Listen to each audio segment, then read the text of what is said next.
নমস্কার, journey with পায়েলে আপনাদের সকলকে স্বাগত। আজকে আমি এই ভিডিওর মাধ্যমে আপনাদেরকে নিয়ে যাব এক পবিত্র ঐতিহাসিক ধর্মীয় স্থান অযোধ্যায়। রামের জন্মভূমি, হনুমানগড়ি আর সরজু নদীর ধারে এক অনন্য পরিবেশে 6 রাত্রি 7 দিন ভ্রমণের চতুর্থ দিন এটি। আমরা গত 23শে মার্চ এই ভ্রমণ শুরু করেছিলাম। 26শে মার্চ অযোধ্যা যাই। বেনারস থেকে অযোধ্যার দূরত্ব 219 কিলোমিটার। সময় লাগে 4 ঘন্টা। আজ 26শে মার্চ, ঘড়িতে বাজে সকাল 8টা। বেরিয়ে পড়েছি অযোধ্যার পথে সবাই মিলে। আমরা যেদিন অযোধ্যা যাই আমরা নিজেদের গাড়িতে যাইনি, নিয়েছিলাম একটা ভাড়া গাড়ি সারাদিনের জন্য। ভাড়া পড়েছিল 6000 টাকা। সেই দাদার ফোন নাম্বার ডেসক্রিপশন বক্সে দেওয়া থাকবে, প্রয়োজন পড়লে আপনারা চেক করে নিতে পারবেন। সকাল 7:30 নাগাদ আমরা বেরিয়েছিলাম। অযোধ্যা পৌঁছেছিলাম প্রায় দুপুর 1টা নাগাদ। আমাদের রুট ছিল বেনারস, জৌনপুর, সুলতানপুর, ফৈজাবাদ হয়ে অযোধ্যা। আমরা যেতে যেতে একটি ধাবায় ব্রেকফাস্টও সেরে নিয়েছিলাম। অযোধ্যা একটি প্রাচীন শহর যা ভারতের উত্তরপ্রদেশ রাজ্যে অবস্থিত। এটি ভগবান রামের জন্মস্থান এবং রামায়ণের প্রেক্ষাপট হিসেবেও পরিচিত। অযোধ্যাকে সাকেত নামেও ডাকা হয়। হিন্দু ধর্মের অন্যতম পবিত্র স্থান হিসাবে ধরা হয় অযোধ্যাকে, বিশেষ করে ভগবান রামের জন্মস্থান হিসাবে।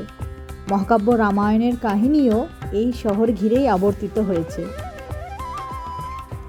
অযোধ্যা শহরটি উত্তরপ্রদেশের সরজু নদীর তীরে অবস্থিত।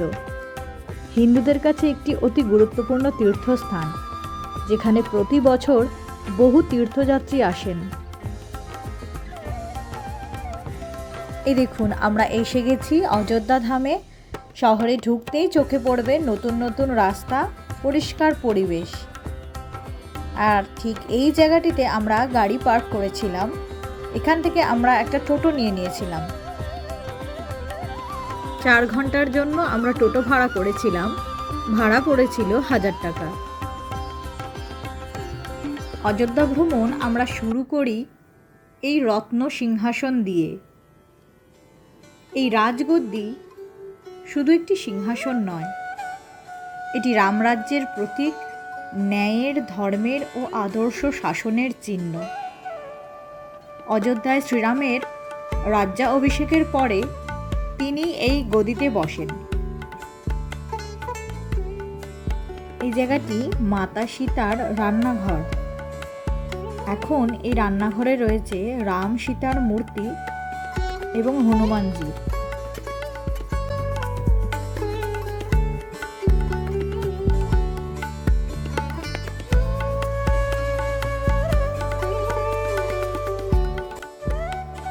যেহেতু দুপুর 1টা বেজে গেছিল, রাজগাদ্দির যে সিংহাসনটি ছিল আমরা দর্শন করতে পারিনি।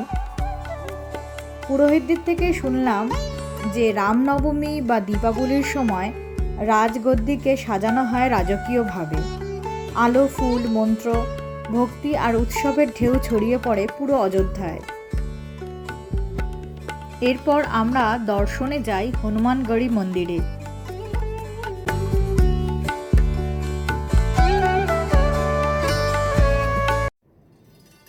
হনুমানগড়ি মন্দিরটি ভোর 5টা থেকে রাত্রি 11টা পর্যন্ত খোলা থাকে।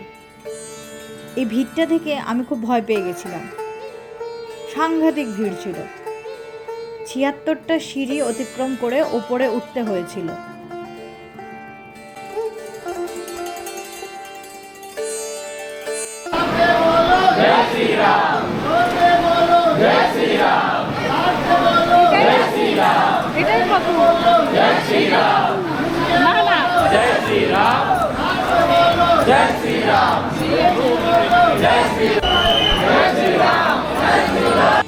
রাবণকে পরাজিত করার পর রাম এবং মাতা সীতা ভগবান হনুমানের সাথে ভগবান রামেরই জন্মস্থান অযোধ্যায় ফিরে আসেন।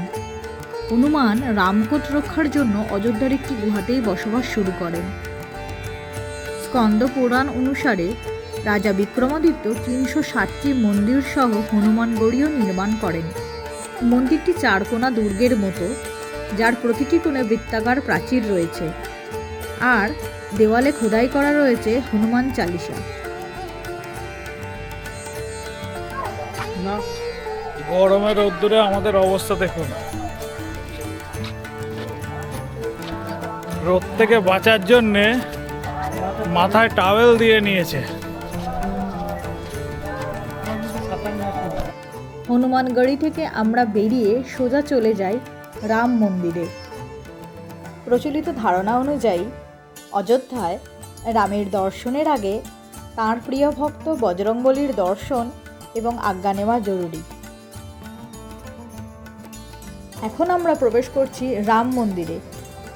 ভিতরে প্রবেশ করার পর বাইরের দৃশ্যটি এই রকম।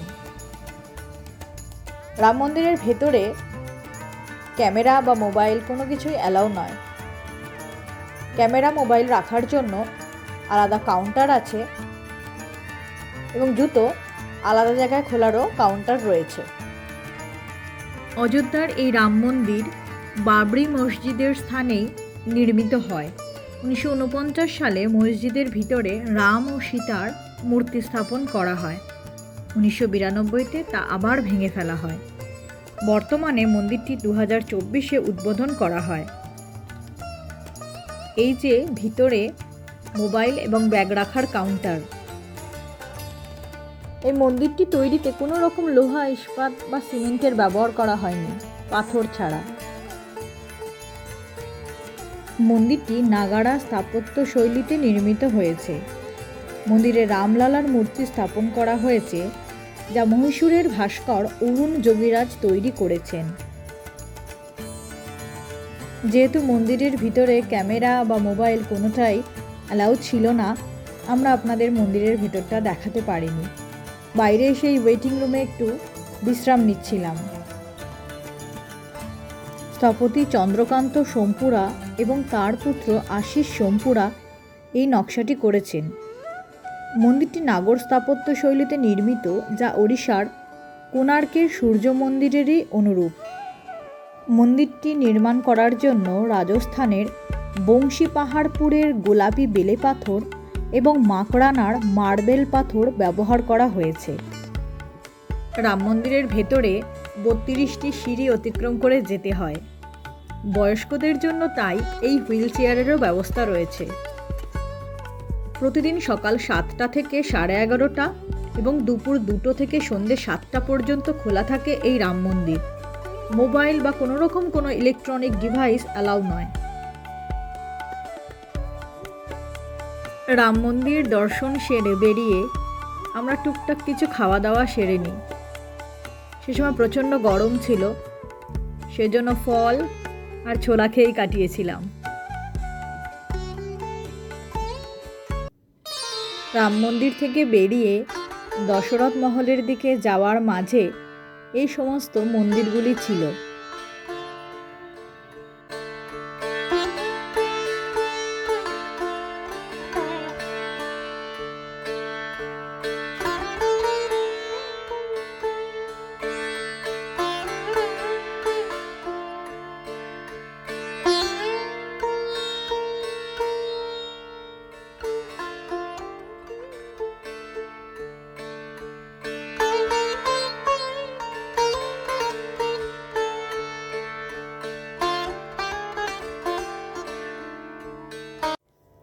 রাম মন্দির থেকে বেরিয়ে আমরা চলে আসি দশরথ মহলে। দশরথ ভবন অযোধ্যারই কেন্দ্রস্থলে অবস্থিত। এটি সেই পবিত্র স্থান যেখানে রাজা দশরথ তার রাজকার্য পরিচালনা করতেন।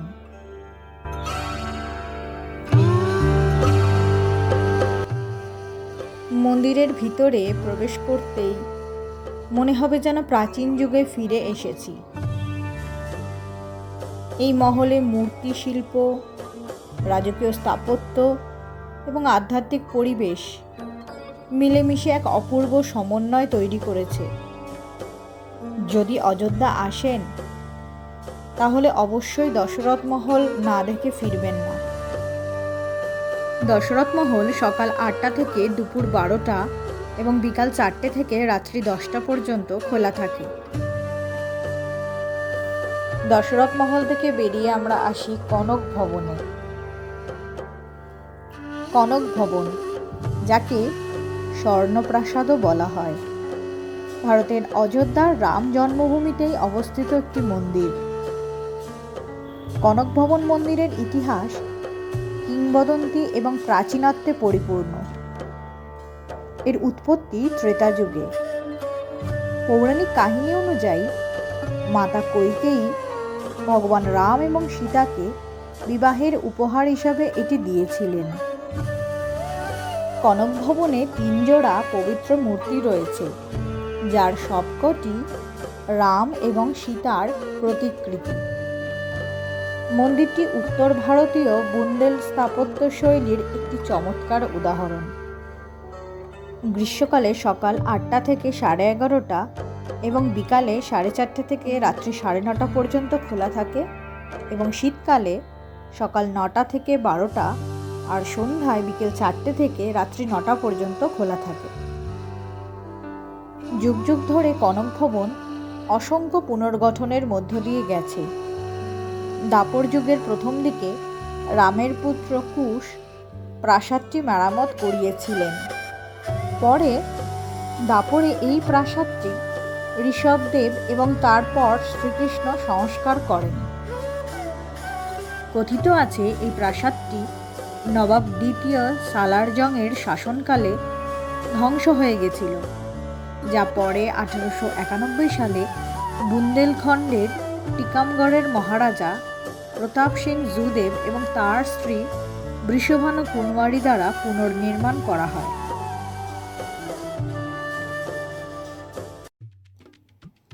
এরপর আমরা চলে আসি সরজু নদীর ধারে। সূর্যাস্তের সময় সরজু নদীর অপরূপ দৃশ্য এক কথায় অত্যন্ত মনোমুগ্ধকর।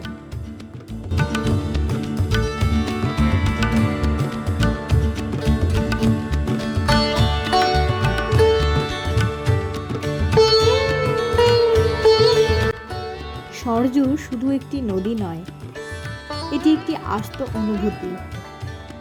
অযোধ্যার মাটি যেমন রামের স্মৃতিতে পবিত্র, তেমনি সরজুর জলে আজও ভেসে আছে সেই মহাকাব্যিক দিনের প্রতিচ্ছবি। সরজু এসেছে সংস্কৃত শব্দ স্বর থেকে, যার অর্থ প্রবাহ। পুরাণ মতে এই নদীর তীরেই রামচন্দ্র তার জীবনযাত্রার শেষ অধ্যায়ে জল সমাধি গ্রহণ করেছিলেন। প্রতিদিন ভোরবেলা এবং সন্ধ্যায় এখানে সরজু আরতি হয়। তবে এই সরজুর জল কিন্তু কোনো মন্দির বা কোনো পূজা অর্চনায় ব্যবহার করা হয় না।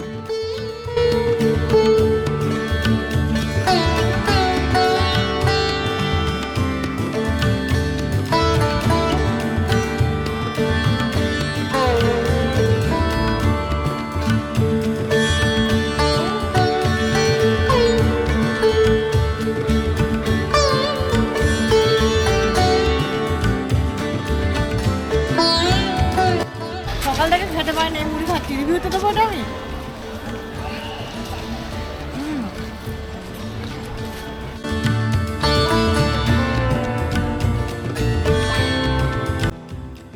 সারাদিন ঘুরে বেড়ানোর পর এবার ফেরার পালা। আমাদের সবার জন্য ওই দিনটি হেক্টিক ছিল, তবে আপনাদের বলবো, যদি অযোধ্যা ঘুরতে চান তাহলে অবশ্যই এক রাত্রি থেকে যাবেন।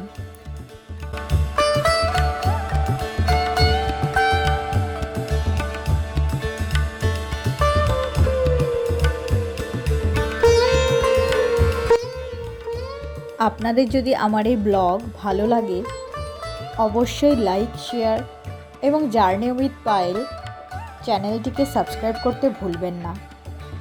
আগামীতে আবার দেখা হবে নতুন কোনো জায়গায়। ভালো থাকবেন।